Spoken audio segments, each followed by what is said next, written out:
bato nyo, puro haka-haka, puro sali-salita na hindi totoo.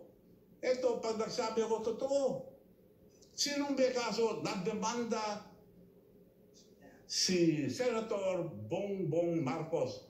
Panahon din na Flores, kasama siya ron. Sabi ko to, hindi ko sinasabi to dahil lang sa kasinungalingan mo, sasabihin ko lang to. Sige, magsinungaling pa kayo. Eto. Marcos sued for plunder over pork barrel scam.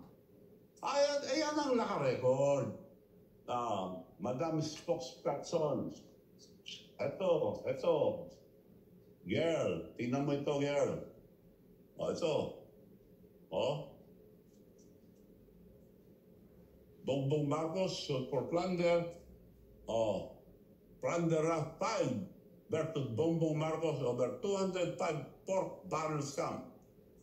Yan ang record. Hindi ko na sana ilalabas to, pero girl, ikaw nag-umpisa, tatapusin ko. Pagsalita kayo, yung totoo. Ako, sasagutin ko kayo, puro totoo ilalabas ko. So, yun lang po ngayon. Marami pa kayong maririnig. Ay, antayin natin yung mga tagdog. Puro kasinungalingan. Ulitin ko po, kung may katotohanan, yung mga sinasabi nyo sa akin, magpapakulong ako.